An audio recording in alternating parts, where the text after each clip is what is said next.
I'm Nate, your resident chef here at Benissimo, and here is your first and now monthly Cheese Lovers Club recipe.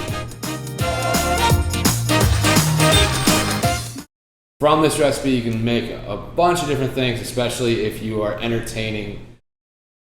What I'm about to show you is 100% freezable.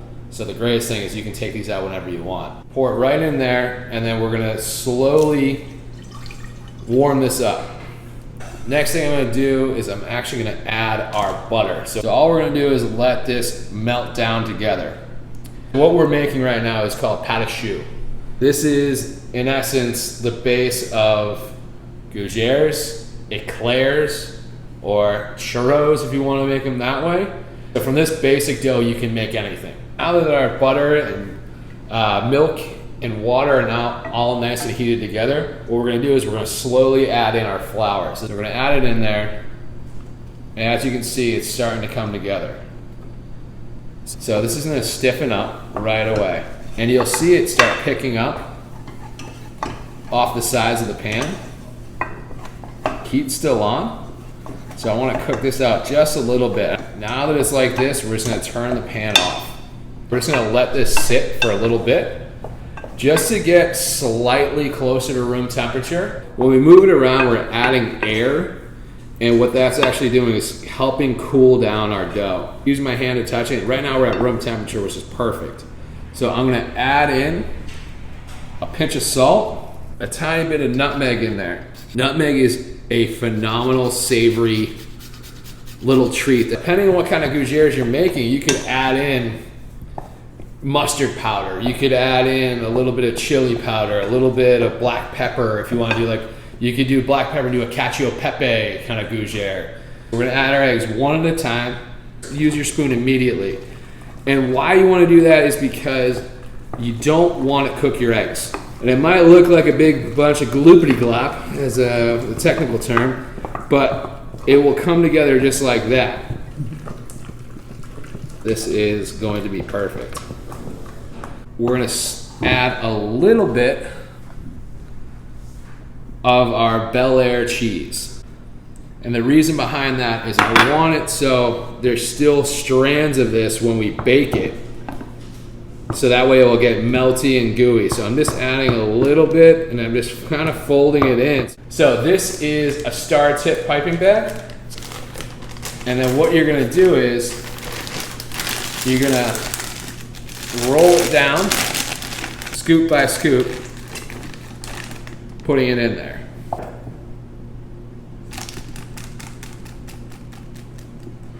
And then we're gonna ease this out and just start kind of crimping the top, and then what I'm gonna do is slowly twist, just like this. When you're using a piping bag, always twist the top. You're gonna control everything from back here. So what I'm gonna do is slowly start squeezing these out and just creating a nice little circle just like that. So that's why I kind of use this star tip. It adds a nice little flair to it, if you will. And I don't want to put them too close together because these will spread. Here's another little trick for you. If you got a piping bag that looks like this, you grab the back of your knife and ease it just like that. It pushes everything right to the front. And it gets those last couple drops out. So what I'm gonna do, just because I can, I'm gonna sprinkle a little bit more of the cheese on there. That way it just melts right over the top. We have our oven preheated to 400 degrees, and these are gonna cook for about 15 to 20 minutes.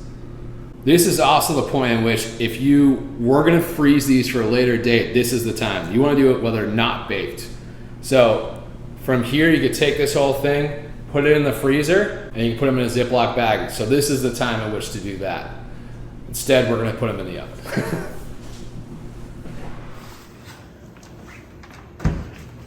All right. So our gougerers are nice and out of the oven.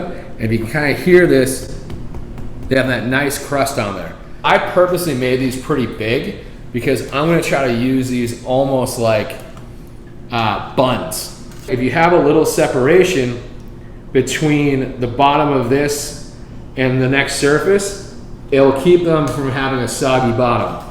We're just gonna let these rest for about five minutes, maybe even less. We just want them to be enough where we can just handle them without completely burning ourselves. We're gonna stuff them.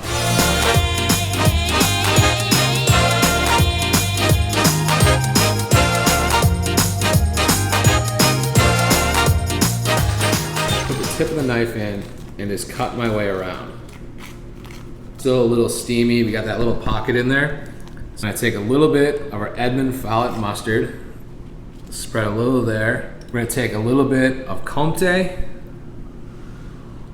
then a little bit of our speck,